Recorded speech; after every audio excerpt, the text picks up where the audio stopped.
Samsung M21 21,000 টাকা দাম।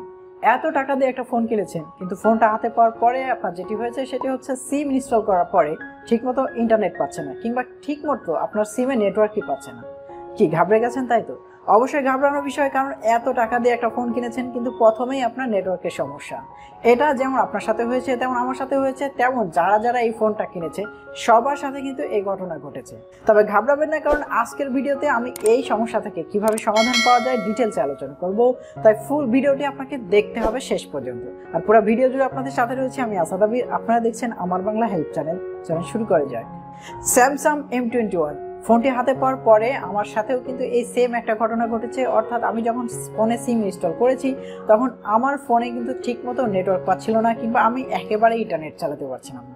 তখন আমি ভেবেছিলাম যে এই ফোনটাতে কোনো সমস্যা রয়েছে, আমি এই ফোনটা ব্যাক করব কিংবা রিটার্ন করব। সেক্ষেত্রে আমি প্রথমেই তাদের স্যামসাংয়ের কাস্টমার কেয়ারে ফোন করেছিলাম। তারা আমাকে কিছু ম্যানুয়াল সেটিং শিখিয়ে দিয়েছিল, এবং সেই সেটিংগুলো করার পরে আমার কিন্তু এই সমস্যাটা একেবারে আর হয়নি, অর্থাৎ একেবারে সমাধান হয়ে গেছে। সুতরাং আজকের ভিডিওতে আমি সেই সেটিংগুলো আপনাদের সামনে ডিটেলসে আলোচনা করব। আশা করছি এই ভিডিও দেখার পরে আপনাদের এই সমস্যা থেকে একেবারে পরিত্রাণ হয়ে যাবে, অর্থাৎ আপনারা নিজেরাই এই সমস্যাটা কিন্তু সমাধান করতে পারবেন। তো এই সেটিংগুলো দেখানোর জন্য আমাকে মোবাইলের স্ক্রিনে চলে যেতে হবে। আমি আমার মোবাইলের স্ক্রিনে চলে যাচ্ছি। ওয়েলকাম ব্যাক বন্ধুরা, আমরা মোবাইলের স্ক্রিনে চলে এসেছি। এখন আমরা প্রথমেই যেটি দেখব সেটি হচ্ছে সিগন্যাল স্ট্রিট। সিগন্যাল স্ট্রিটে যে একটা ডিবিএম লস রয়েছে, এই ডিবিএম লসটা আমাদের ফোনে কত রয়েছে সেটি দেখব। তো এটি দেখার জন্য সেটিংয়ে যাব, এবং সেটিংয়ে যাওয়ার পরে অ্যাবাউট ফোনে যাব। অ্যাবাউট ফোনে যাওয়ার পরে স্ট্যাটাসে যাব, এবং স্ট্যাটাসে যাওয়ার পরে এখানে সিম কার্ড দেখতে পাচ্ছেন। এই সিম কার্ডে যাওয়ার পরে এখানে 4 নম্বরে যে অপশনটি দেখতে পাচ্ছেন সেটি হচ্ছে সিগন্যাল স্ট্রিট। এখানে দেখতে পাচ্ছেন -80 ডিবিএম লস রয়েছে। এই লসটা ভেরিয়েশন হতে পারে। তো আপনারা যখন প্রথমেই আপনার ফোনটি হাতে পাবেন কিংবা সিম উঠাবেন, তখন দেখবেন যে এই লসটা 110 কিংবা 100-এর উপরে রয়েছে।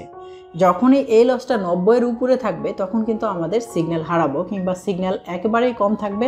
সেক্ষেত্রে আমরা ইন্টারনেট কিন্তু ব্যবহার করতে পারবো না।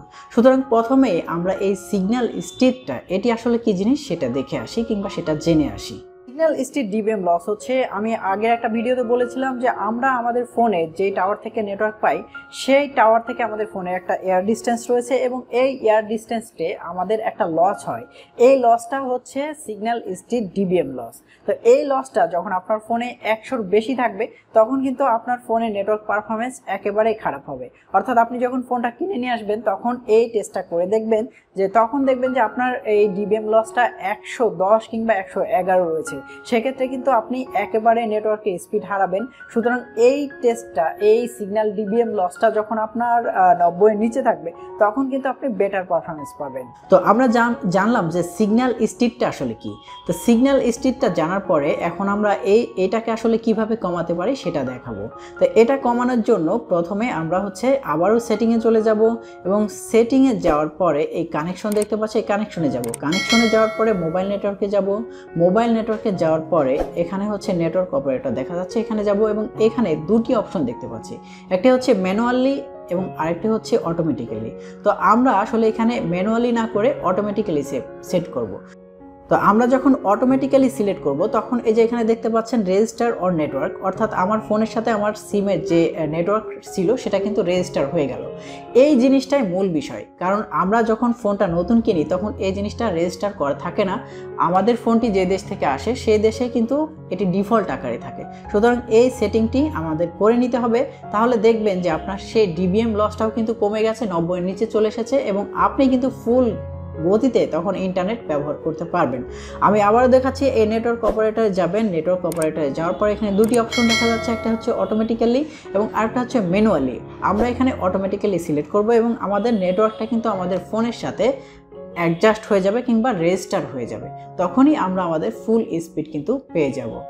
তো ভিউয়ার্স, এই ছিল আমার আজকের ভিডিও। আজকের ভিডিও থেকে যদি কোনো কিছু শিখে থাকেন, কিংবা ভিডিওটি যদি আপনার ভালো লেগে থাকে, অবশ্যই আমার চ্যানেলটা সাবস্ক্রাইব করতে ভুলবেন না। আর পাশে থাকা বেল বাটনটি অবশ্যই বাজিয়ে দেবেন পরবর্তী ভিডিও নোটিফিকেশন পাওয়ার জন্য। শেষ করছি আজকের মতো এখানে। দেখা হচ্ছে অন্য কোনো একদিন অন্য কোনো একটা এপিসোডে। ততদিন সবাই সুস্থ থাকবেন, ভালো থাকবেন। আল্লাহ হাফেজ।